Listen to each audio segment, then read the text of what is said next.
The most dangerous man in this country right now is not the one buried in debt.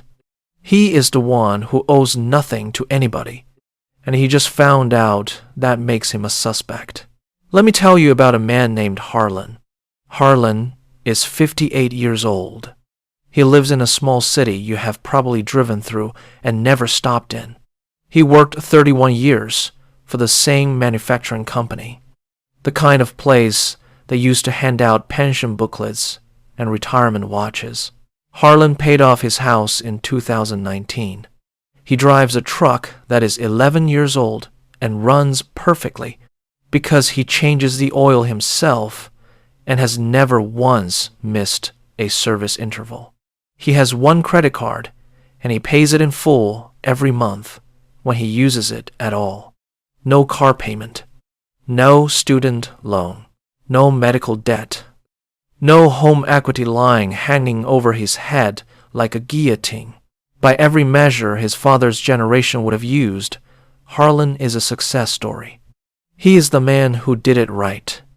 Last spring, Harlan's plant offered him a temporary transfer to a facility 2 states away, 6 months of work at nearly double his hourly rate, the kind of opportunity that could put a real dent in his retirement gap.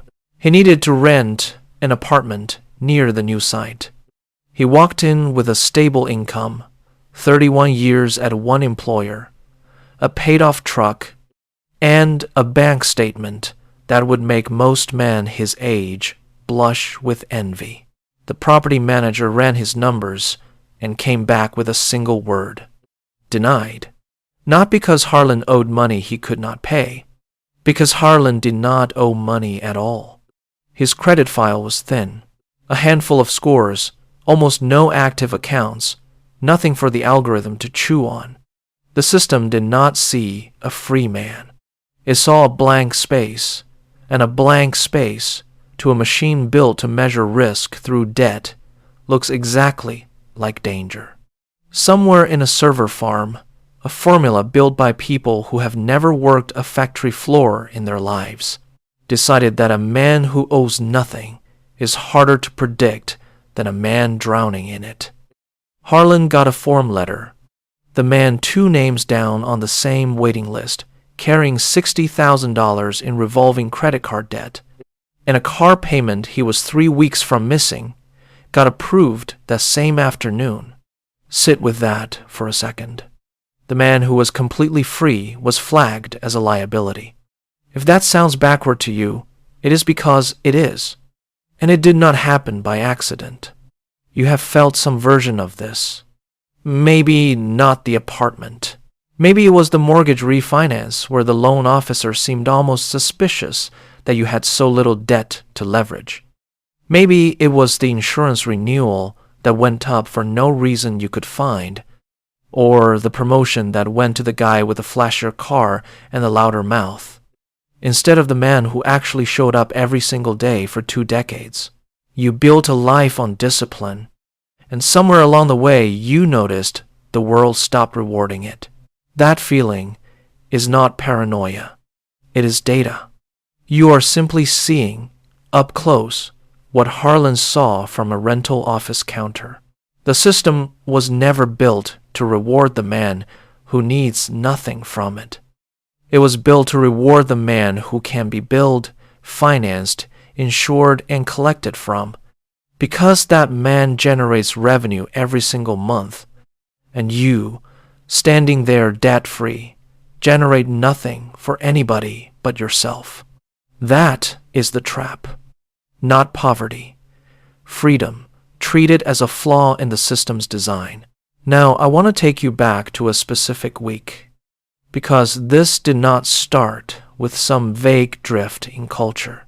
It started with a decision made by named people in a real place, at a real moment you likely remember living through, whether you felt it directly or watched it happen to your neighbors.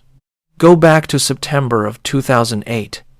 A firm called Lehman Brothers, 158 years old, filed the largest bankruptcy in American history in a single weekend. $619 billion in debt, gone in one filing. But the part that matters to you is not the firm. It is what happened 3 weeks later to a man named Arthur, a machinist in his early 50s, who had done everything the previous generation told him to do.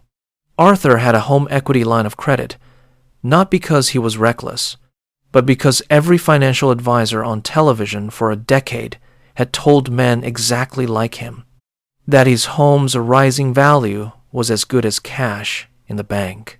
Use the equity, they said. It is smart. It is what wealthy people do.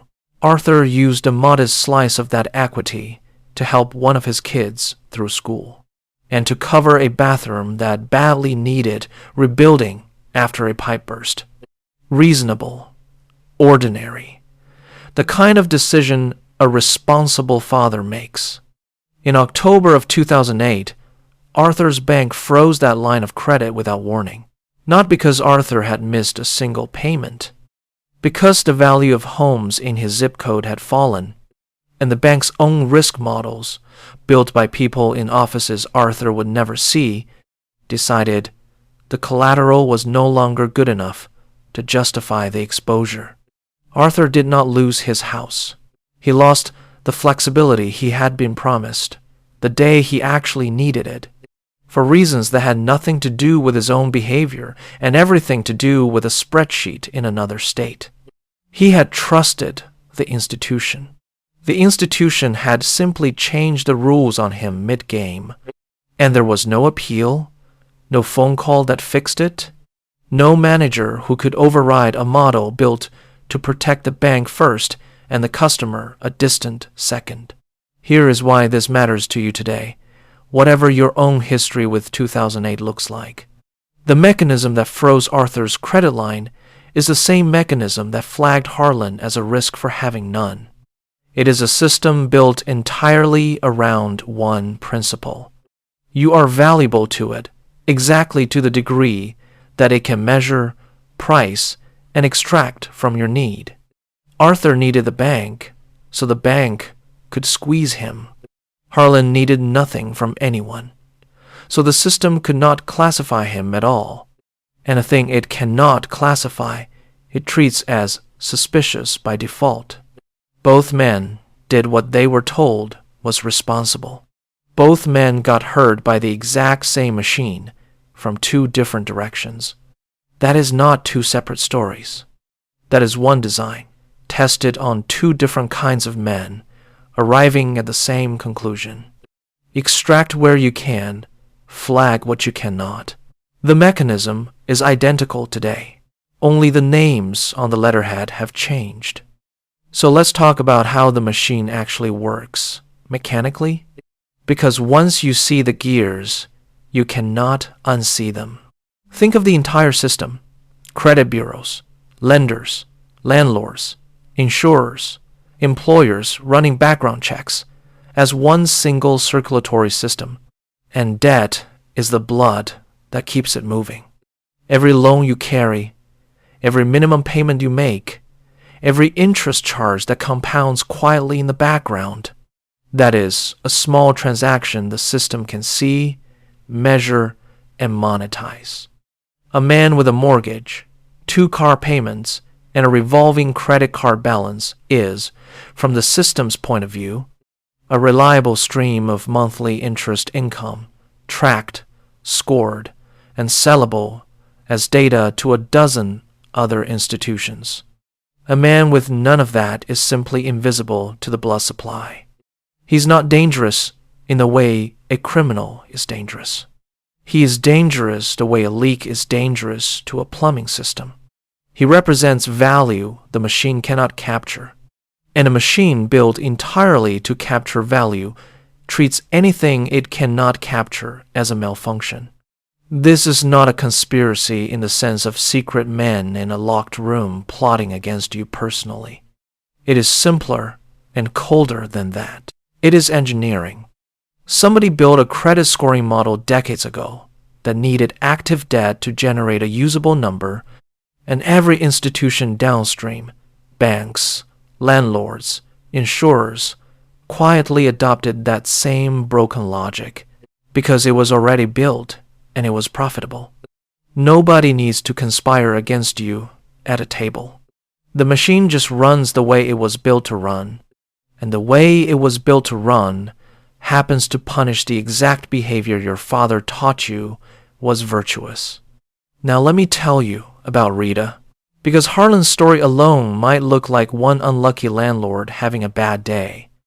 Rita proves it is not personal, it is structural. Rita is 61. She spent 26 years as a mid-level manager at a regional company, the kind of company that used to promise a pension and a gold watch, until a private equity firm bought it in the mid-2010s and restructured it inside 18 months. Rita did everything the old code demanded. She trusted the company. She trusted her 401k advisor, a man recommended by her employer, who put her retirement savings into a fund heavy on financial sector stocks, right before the crash reshaped that sector for a decade. She trusted her bank when they told her a home equity line was smart money. She trusted, and every single institution she trusted, restructured, reorganized, or refinanced its way out of the promises it had made to her specifically. When the restructuring hit, her severance was smaller than her contract implied, because the new owners had quietly rewritten the terms during the acquisition, buried in language her union rep did not catch until it was already signed. Rita did not lose because she was careless. She lost because she extended trust to institutions that were legally permitted and financially incentivized to treat that trust as leverage against her. Harlan was punished for needing nothing from the system. Rita was punished for needing the system exactly the way it told her to. Two different postures. Same machine. Same outcome. That is what should be keeping you up tonight, because it means there was no safe posture inside the old rules. Both the man who trusted nothing and the woman who trusted everything ended up standing in the same wreckage. And the only variable that mattered was never their discipline. It was how much the machine could extract from the shape of the trust they offered it. Here's the part that should make you angry. For most of your working life, you were taught that discipline itself was the reward. Pay your bills on time, and you will be respected. Trust the institutions, and they will honor the deal. Nobody told you the deal only holds as long as your trust or your independence can be turned into revenue for somebody else. The moment it cannot, the deal quietly stops applying to you, and nobody sends you a letter announcing the change. You just find out at a rental counter, or in a frozen credit line, or in a severance package that is thinner than the contract promised. And here is the part that connects everything you have just heard back to something older and more personal than banking. There used to be a code among men your age before any of this. It was never written on paper because it never needed to be. A man who carried himself with quiet composure, who did not need to borrow, brag, or perform, commanded a room without raising his voice. Everyone in that room could read him instantly. He needed nothing from anyone in it, and that need-nothing posture was its own form of authority. Somewhere across the 1960s and 70s, an advertising industry built almost entirely on manufacturing desire figured out that a satisfied, self-reliant man is nearly impossible to sell anything to, so thrift got quietly reframed as embarrassment. Debt got rebranded as confidence, a car note as a personal statement, a maxed card as proof you had arrived. The old code did not fade out on its own. It got dismantled, one advertising campaign at a time, because it worked too well against being sold to. And a man who cannot be sold to is a man who generates no revenue. Here's the part that should make you uncomfortable, whether or not you noticed it happening to you. The reason that old, quiet posture commanded a room was never about manners. It was math. A man who owes nothing needs nothing from the people around him, and a man who needs nothing cannot be pressured, flattered, or bought. Financial sovereignty is not a side effect of social authority. Social authority is a side effect of financial sovereignty. They are the same posture, viewed from two different angles, and the system spent half a century working to erase the posture entirely, because a room full of men who need nothing is a room the machine cannot monetize. So what do you actually do with all of this? Not a checklist. Not 3 steps to financial freedom by Friday. Something quieter than that. You start by understanding that the discomfort you feel, the sense that playing by the rules stopped paying off somewhere around the time you turned 50, is not bitterness and it is not decline. It is clarity. You are finally seeing the machine for what it always was. And once you see it, the question stops being, what should I do differently? The question becomes, what kind of man do you want to be standing in front of it? Harlan, by the way, still got the job. He found a landlord willing to look at a bank statement instead of a credit algorithm. An old-fashioned man who understood exactly what he was looking at. Harlan took the 6 months of work, banked nearly every dollar of the extra pay, and came home having proven something to himself that no rental application could take away from him. The system tried to call him a risk. He simply found the one door in the building that still worked the old way and walked through it debt-free, on his own terms, exactly as he had been the whole time. That is the posture worth choosing, at 55, at 60, at any age you happen to be standing at. When you finally see the machine clearly, choose to need nothing from it. Choose to be unreadable to a system built entirely on reading you. Choose the quiet, the discipline, the debt-free ground under your own 2 feet, even when the machine calls that ground suspicious. Because a man who needs nothing from the system is the only man the system cannot control.